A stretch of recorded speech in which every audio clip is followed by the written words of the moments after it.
There's a small town hidden in the folds of Oyo State, a town untouched by time, called Ojúrin. You won't find it on any map. It's the kind of place where the trees whisper to each other and the wind carries secrets older than memory. For generations, the villagers told hushed tales of a woman named Abeni. Abeni had once lived in Ojúrin, a midwife, a healer. Some said she could speak with spirits, but when the rivers dried up and the crops failed, fingers pointed at her. The elders declared her a witch. One night, under the blood moon, they tied her to a stake and set her ablaze in the village square. As the flames swallowed her, she screamed a curse into the night. I will return. Every 2 years, I shall call a name, and whosoever answers shall walk with me in the shadows. Since then, no one in Ojúrin spoke of her, but every 2 years, on a silent night when even the dogs refused to bark, someone would vanish. Ebun was just 16 when her grandmother passed. She and her parents had traveled from Lagos back to their ancestral village, Ojúrin, for the burial.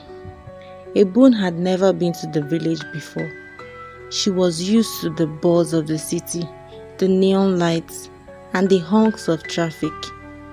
But Ojúrin was still, too still.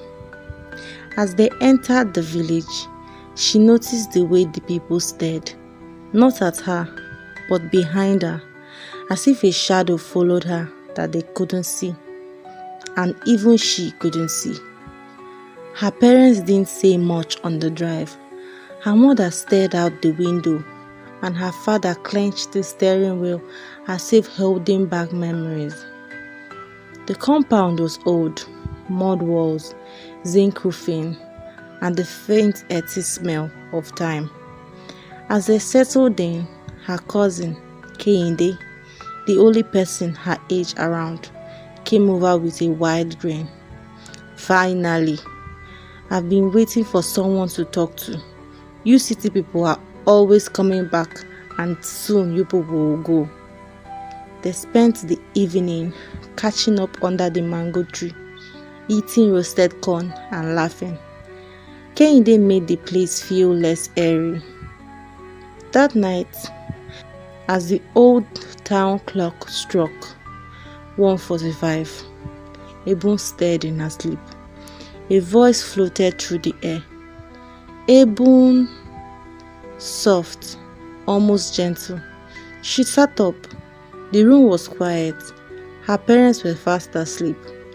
Ebun. Again it came. She tiptoed to the window and looked outside.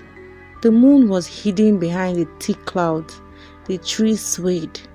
The compound was empty. Hello? She whispered. No answer. She laid back down, heart beating faster, then louder, harsher. Ebun! She screamed. Her parents rushed into the room. She was shaking, pointing towards the window. I heard someone call my name 3 times from the window. Her father's eyes widened.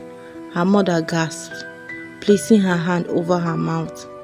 Without a word, they grabbed her and drove straight to the chief priest, Baba Ifeshaye, who lived at the edge of the village near the sacred grove.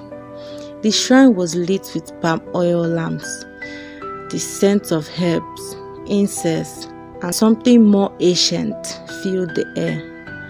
Baba Ifeshaye took one look at Ebun and said, She called you. He made her lie down on a mat, drew symbols on her forehead with a chalk, and began to chant. Ebun spent the night in the shrine. The spirit, he said, would guard her.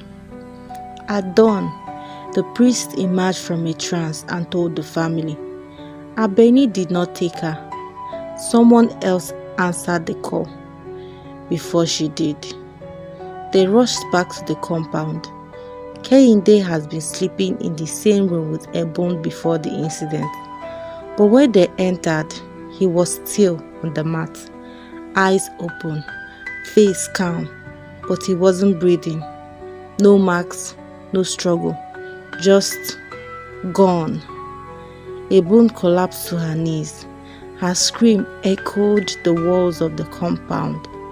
The villagers buried Kehinde before sunset, a quick burial, as tradition demanded. Nobody said it aloud, but they all knew what happened. Kehinde had answered for her, maybe out of confusion, maybe to protect her, but the prize was his soul. Ebun and her parents returned to Lagos the next morning, but she was never the same again. She stopped talking for weeks. Every night, she woke up at 1:45 a.m., heart pounding. The guilt consumed her. Kehinde was gone because of her. Years passed, but she never forgot. Every 2 years, when July came, she lit a candle in his memory. And sometimes, just sometimes, she thought she heard her name again, Ebun. But she never answered, never again, because she knew that Abeni was still out there, waiting. And in another 2 years, she would call again.